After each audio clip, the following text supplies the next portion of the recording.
አንዳንድ ጊዜ ኪሳራ መጨረሻ አይደለም፣ ሕይወት ከፍ ብላችሁ እንድትበሩ የምትገፋፋችሁ መንገድ ናት።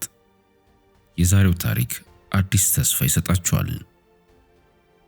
ስለዚህ ይህን ኃይለኛ የሕይወት ትምህርት ለመማር እስከ መጨረሻው ከእኛ ጋር ቆዩ። በተራሮች ላይ አንድ ጥንታዊ ቤተክርስቲያን ቆሞ ነበር። የእብነ በረድ ግድግዳዎች በሸንበቆ ተሸፍነው ነበር። አደባባዩ ጸጥ ያለ ነበር። መሃል ላይም አንድ ለብዙ ዓመታት ተመቶ የማያውቅ በአቧራ የተሸፈነ ትልቅ የነሐስ ደውል ተንጠልጥሎ ነበር። ብዙ ወፎችም በዚህ ደውል ላይ ያርፉ ነበር። ሆኖም ግን አንዲት ትንሽ ድንቢጥ አንድ ነገር አየች። በደውሉ ክፍተት ውስጥ አስተማማኝ ስፍራ እንደሆነና ከዝናብ የተጠበቀ ለቤትነት ፍጹም የሚመች እንደሆነ ተመለከተች። ድንቢጧ በመንቁሯ እንጨቶችን ይዛ አንድ በአንድ ጎጆን ሰራች። በላባ አስጌጠችው። ስትሰራም ደስተኛ ነበረች። ይህ የእኔ አስተማማኝ ቦታ ነው፣ እዚህ ምንም ሊጎዳኝ አይችልም አለች ለራሷ። በዚሁ ቦታ ለብዙ ጊዜ አረፈች። ደውሉ ዳግመኛ እንደማይጮህም ታምን ነበር። እናም አሁን ያለችበት ቦታ ደህንነቱ የተጠበቀ ሆኖ ተሰማት። ነገር ግን ድንገት አንድ ቀን እቺ ድንቢጥ የማትጠብቀው ነገር ተፈጠረባት። አንድ ማለዳ በአደባባዩ ላይ የእግር ኮቴ ተሰማ። የቤተ መቅደሱ መነኮሳት ተሰብስበው ነበር። ከብዙ ዓመታት በኋላ መንደርተኞችን ወደ ጸሎት ለመጋበዝ ያን የድሮ ደውል ለመምታት ጊዜው እንደደረሰ ወሰኑ። ድንቢጧ ግን ይህን አታውቅም ነበር። በጎጆዋ ውስጥ በደስታ ተቀምጣ ነበር እና መነኩሴው ደውሉን መታው። ከባድ ነጎድጓዳማ ድምፅ በአየር ላይ ተሰማ። ደውሉ በኃይል ተንቀጠቀጠ። የድንቢጧ ጎጆ ፈረሰ። ላባዎቹም ተበታተኑ። በአንዲት ምት ትንሿ ቤት ተበላሸች። ድንቢጧም በድንጋጤ ቶሎ ብላ በረረች። ድንገት ባልጠበቀችው ማለዳ ያ አስተማማኝ ዓለሟ ምንም እንደማያጋጥማት አስባ ያስዋበችው ቤቷ በአንድ ቀን እንደዚህ በመሆኑ አዘነች። ይህ ለምን በእኔ ላይ ሆነ? ምን በደል ሰራሁ? ሕይወት ቤቴን ለምን ወሰደችብኝ? አለች በልቧ። በሐዘን ቤተ መቅደሱን ለቃ በረረች። ነገር ግን የምትሄድበት ቦታ አልነበራትም። ቀን ከቀን ትንከራተት ነበር። ሸለቆዎችን ፈለገች። በተለያዩ የዛፎች ቅርንጫፎች ላይ አረፈች። ነገር ግን የምታገኛቸው ቦታዎች ለእሷ የሚሆኑ ትክክለኛ ስፍራ እንደሆኑ አልተሰማትም። ደከመች፣ ተራበች፣ ተስፋ ለመቁረጥ አሰበች። ግን በውስጧ መብረሯን መቀጠል እንዳለባት ተሰማት። በሆነ መንገድ አዲስ ቦታ እንደምታገኝ ራሷን በማሳመን መንገዷን ቀጠለች።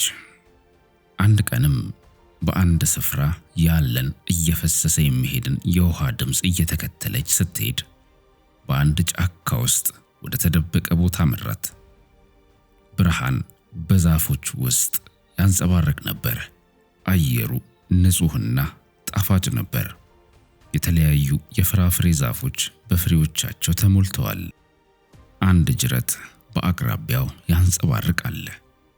በዙሪያው ያሉት ዛፎች ጥቅጥቅ ያሉና ቅርንጫፎቻቸው ጠንካራ ነበሩ። በዚህ ስፍራ ላይ መኖር ምቹ እንደሆነ አየች። አይኖቿን ማመን አቃታት፣ ምክንያቱም ስፍራው እጅግ ውብና ገነት ነበር። በታደሰ ተስፋ እንደገና ሕይወቷን ጀመረች። እንጨት በእንጨት እየገጠመች ጠንካራ ቅርንጫፎች በመምረጥ አዲስ ጎጆዋን ሰራች። ጎጆውም ከበፊቱ ጎጆዋ ጥልቅ የበለጠ ትልቅና ጠንካራ ሆነ። ቤቷን ሰርታ ስትጨርስ አረፈች። የጅረቱን ድምፅ እየሰማች ፈገግ አለች። ይህ ከቀድሞ ደውል ይልቅ ይሻላል ብላ አሰበች። ከዚያም አንድ ቀን ተገነዘበች። ደውሉ ባይጮህ ኖሮ በዚያ ባዶ ስፍራ ተጣብቄ እቀር ነበር። ይህን ውብ የአትክልት ስፍራ ባላገኘሁም ነበር። የመጀመሪያ ቤቴን ማጣት መጨረሻ አልነበረም፣ የላቀ ነገር መጀመሪያ ነበር ብላ አሰበች። ወዳጆቼ፣ ሕይወት እንደዚህ ናት። ሁላችንም ቤታችንን፣ ስራችንን፣ ግንኙነታችንን እንገነባለን። ደህንነት ይሰማናል። ምንም እንደማይለወጥ ነገሮች እንደዚሁ እንደሚቀጥሉ እርግጠኛ ሆኖ ይሰማናል። ግን አንድ ቀን ሕይወት ደውሏን ታናውጣለች። እናም የገነባነው ነገር ሁሉ ሲጠፋ በዚህ ጊዜ ለምን ይሄ ሁሉ እኔ ላይ ሆነ?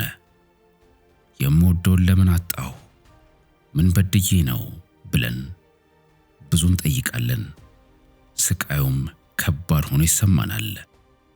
እናም ከዚህ በኋላ ሕይወት ምንም እንደማይሆንልን በማሰብ ተስፋ እንቆርጣለን። ነገር ግን ልክ እንደ ድንቢጥ ወፍ መብረራችሁን መፈለጋችሁን መቀጠል አለባችሁ።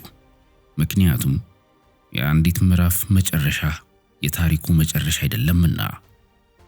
ኪሳራ የምንለው ነገር ብዙውን ጊዜ የተደበቀ ነገር ጅምር ነው። ተበላሸብን የምንላቸው ነገሮች ወዳላሰብናቸው ታላላቅ ነገሮች ሊመሩን ይችላሉ። ድንቢጧን ወፍ አስታውሱ። ጎጆዋን ያጠፋው ያው ደውል ነው። ነፃ ያወጣትም ያው ደውል ነው። ከምቾት ቦታ ቢገፋትም ፈጽሞ ወደማታውቀውና ወዳላሰበችው ገነት መራት። ስለዚህ ተስማሚ ነው ብላችሁ ያሰባችሁት ስፍራችሁ ሲናወጥ አትፍሩ። ይህም መጨረሻው ነው ብላችሁ አታስቡ። መንፈሳችሁን አጠንክራችሁ መንቀሳቀሳችሁን መገንባታችሁን ቀጥሉ። ምክንያቱም ቀጣዩ ቤታችሁ፣ ቀጣዩ የሕይወታችሁ ምዕራፍ እጅግ ውብና ትላንት ከነበራችሁ ስፍራ በላይ የተሻለ ሊሆን ይችላል። የተወደዳችሁ አድማጮቼ በዚህ ታሪክ እንደተማራችሁበት አምናለሁ። ከተማራችሁበት ለሌሎችም ሼር አድርጉት። በቀጣይ ትምህርት እስክንገናኝ ድረስ በያላችሁበት ሰላማችሁ ይብዛ። በቸር ሰንብቱልኝ።